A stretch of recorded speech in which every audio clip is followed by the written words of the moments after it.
Dear colleagues, dear friends, brothers and sisters, I am very grateful to the organizers of the Lviv Media Forum for inviting me to speak on such a complex topic as the theme of this year's event. You are unlikely to hear anything new from me. Therefore, I will just say a few words about what I consider very important for thinking about the topic of what to do when reality is under attack, whether to freeze, to flee, or to fight. Talking about our reality right now, in general terms, seems quite simple. We live in a shared reality, a reality of war, fragility, and being threatened, a reality where fundamental values and beliefs are called into question and constantly undermined. Talking about our shared reality is difficult because it consists of the intertwining of our individual or group realities, life in Ukraine and in other countries, in the visibly safer areas or under occupation, in countries striving to preserve fundamental rights and freedoms, and in a country fighting for its very survival, in civilian life or in the military, in a world of conspiracy theories and a world of verified facts. All these realities of ours intertwining create our shared reality like multicolored threads, a common fabric into which we are all woven. However, it is very important for me to remember a seemingly obvious but fundamental fact. None of our realities is isolated from the others. There is no individual, personal reality that is closed in on itself. Moreover, all our realities are created not only and not so much by us, but also by other people. Our physical circumstances are what they are because of the actions and efforts of those who created them, whether they intended to help us, harm us, exploit us, or simply failed to consider the consequences of their actions. The lives of people in Ukraine depend on the country's defense forces across all fronts, the actions of air defense troops, the efforts of an incredibly vast network of volunteers and charitable organizations, on transportation and utility services workers, the support of family members and interactions with colleagues and neighbors, on the goodwill of those trying to sustain our ability to live in various countries, on enemies seeking to inflict as much physical harm on us as possible, and on so many others. Our mental picture of the world, our informational reality, is created thanks to those who have conveyed to us messages about events and processes that go beyond the limits of our immediate experience and shape our shared context, from teachers and acquaintances, opinion leaders and social media contributors, to rumor mongers and propagandists, and of course, journalists and other media professionals. Apart from forces of nature and, for believers, supernatural phenomena, there is nothing in the world but people and the relationships between them. And it is they who create reality. We shape each other's reality through our action or inaction, consciously or not, every day, every hour, and every minute. So our shared reality is not just an interweaving of our smaller everyday worlds, but a tapestry of our interactions, gestures of support or devaluation, mutual instrumentalization, or mutual enrichment.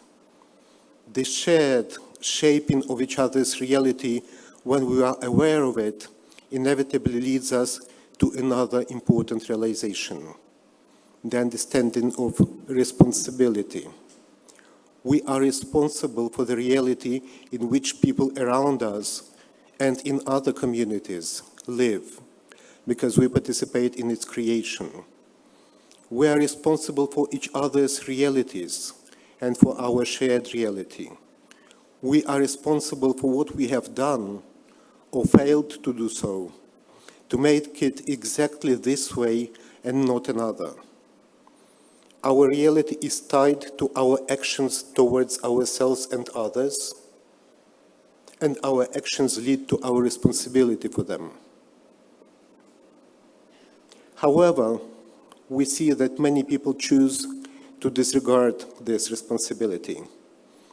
After all, our actions originate not only from our current mundane interests, they reflect our values, what we would like to see embodied in our reality and what it should be built upon.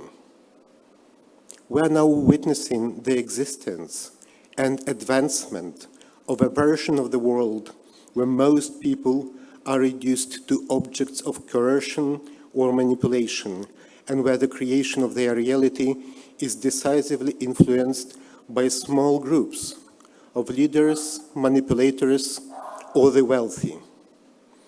This version of the world is built on the denial for most people of human freedom, agency, solidarity, and ultimately humanity. I witnessed this very reality firsthand while in Russian captivity, both directly through my interactions with my captors and when I was forced to consume Russian propaganda media content. It is precisely this reality of occupation and control that Russia is now trying to impose on Ukraine, eliminating any other options. And this attempt has created the tragic reality of war for us. However, the very interconnectedness of our realities, our fates, and our choices reveals just how flawed this worldview is.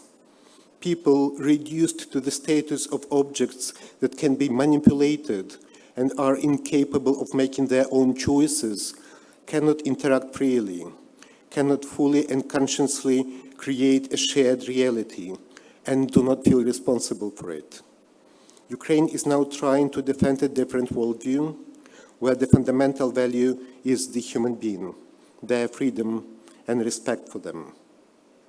Where we are responsible for our worlds, for our shared world, and for one another. And it is precisely this worldview that we are trying to embody in our reality, which we are defending in this war. In truth, we can neither flee nor freeze when our reality is under attack, because our reality is us. Because by fleeing or freezing, if we ever were to do so, we would continue to create a reality, but a completely different one, a reality of defeat, where we would have renounced our freedom and our fundamental values. Yet we would not be free of responsibility for it. We carry our reality with us, for ourselves and for others. We create it and bring it to life through interaction and conflict, through resilience and vulnerability, through disagreements and mutual support. But this creation of reality can only be worthy if we mutually value our humanity, our worth to one another, and our responsibility to one another. This responsibility is inherently linked, whether we like it or not, to all political decisions, civic engagement, mutual information sharing, and the shaping of our worldview, and everyday interactions. We are responsible for all of this. Only awareness of this fact and the actions it entails are worthy of people who strive to live freely, in mutual respect, and without fear. This is the only reality worthy of us, worthy of humanity. And in the struggle for this reality, we cannot lose. Thank you very much.